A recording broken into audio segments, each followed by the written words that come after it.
Bonjour à tous, les maths avec Numworks, épisode 1, suite arithmétique niveau première. Commençons par un exemple. On place 100 € sur un compte qui ne rapporte pas d'intérêt. Puis chaque mois, on ajoute la même somme, on ajoute 10 € tous les mois. On souhaite connaître l'évolution de notre capital.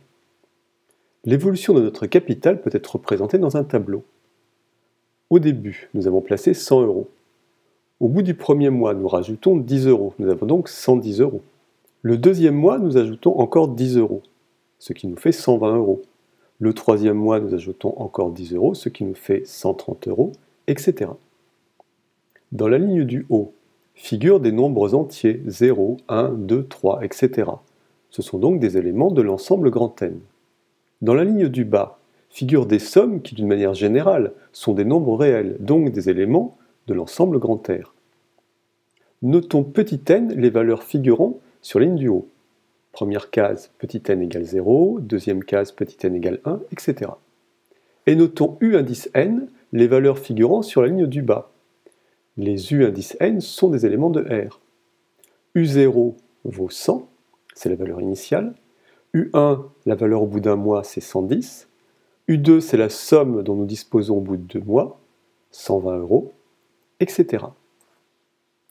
Pour un mois donné, le capital dépend uniquement du capital du mois précédent.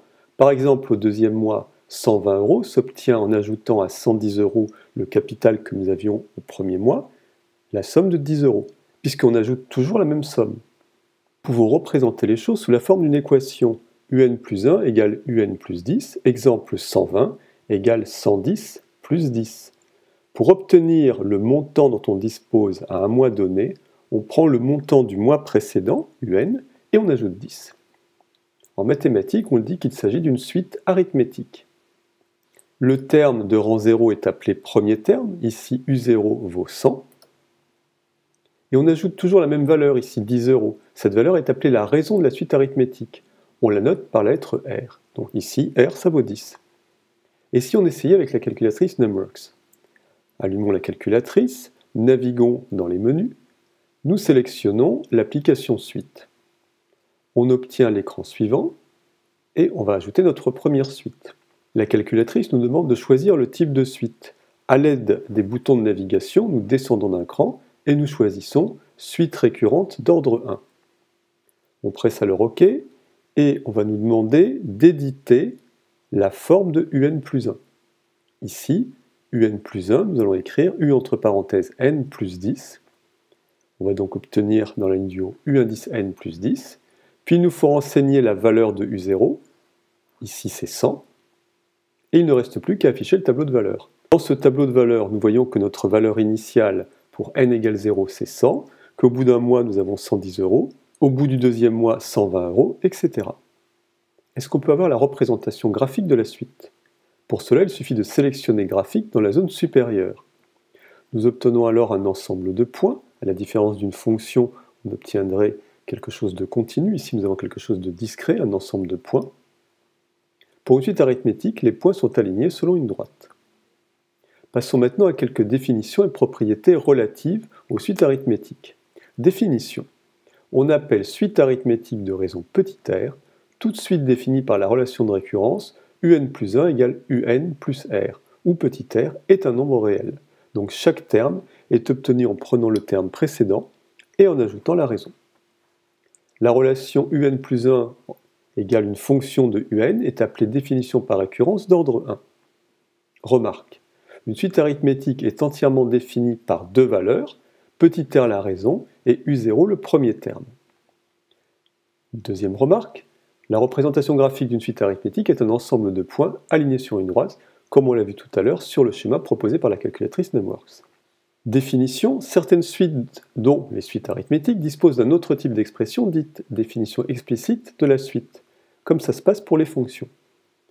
En résumé, on peut définir une suite par récurrence d'ordre 1, UN plus 1 est alors une fonction de UN, ou alors de manière explicite, UN est une fonction de petit n.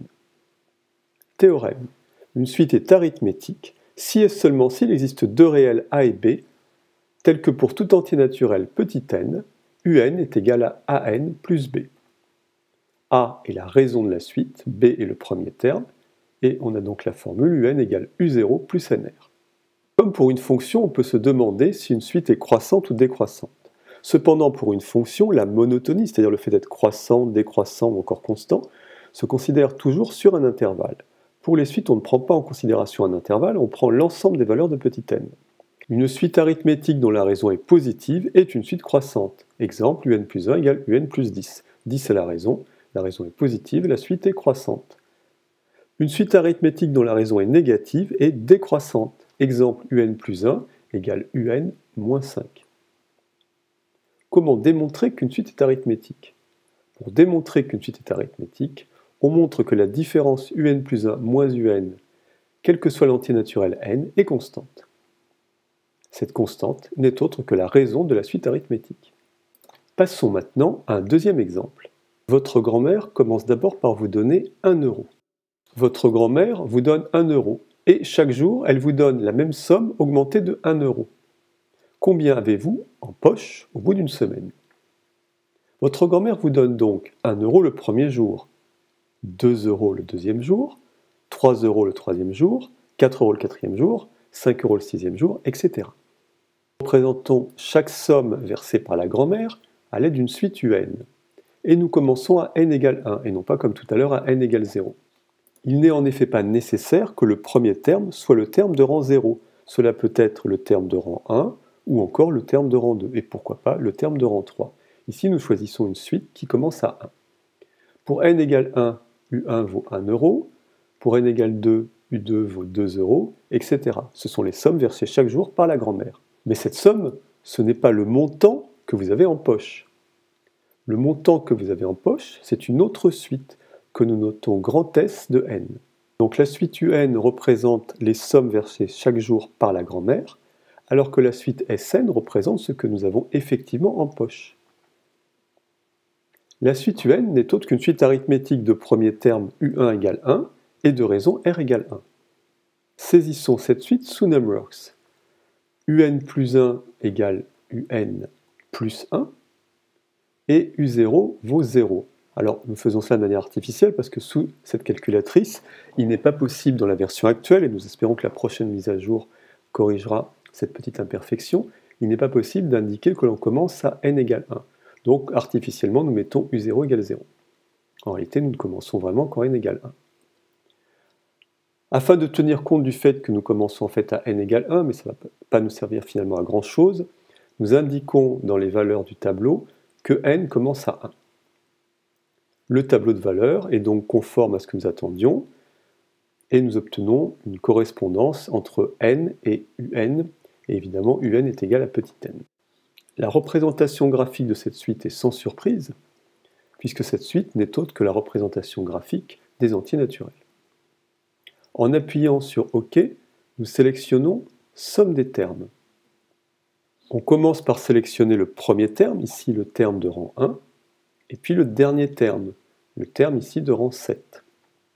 On obtient, avec la calculatrice, la valeur de la somme des termes. Ici, nous avons obtenu 28. Mais si l'on veut obtenir n'importe quelle valeur, comment faire? On fait un peu de maths. Nous savons que Sn est égal à la somme des n premiers entiers. Donc Sn, c'est 1, plus 2, plus, etc., plus petit n. Sous cette première ligne, nous réécrivons la même chose, mais dans un ordre différent. Cette fois-ci, nous commençons par n. Donc Sn, c'est n, plus n-1, plus n-2, plus, etc., plus 1. Si nous faisons la somme de ces deux lignes, nous obtenons à gauche 2 fois Sn, et à droite n plus 1, plus n-1 plus 2, c'est-à-dire n plus 1, plus, etc., plus n plus 1. Finalement, 2Sn n'est autre que la somme des n plus 1. Combien y a-t-il de termes? Il y en a n. Par conséquent, Sn n'est autre que n fois n plus 1 sur 2. Théorème, la somme des n premiers entiers successifs est donnée par la formule Sn égale 1 plus 2 plus, etc., plus petit n, c'est-à-dire n plus 1, le tout divisé par 2. Voilà, c'est fini pour cette petite introduction aux suites arithmétiques avec numworks, de niveau première S, première ES. Si cet épisode vous a plu, n'hésitez pas à le faire savoir en likant, en vous abonnant à la chaîne, et aussi à l'aide de vos commentaires. Cela m'encouragera à faire de nouveaux épisodes. Merci et à bientôt.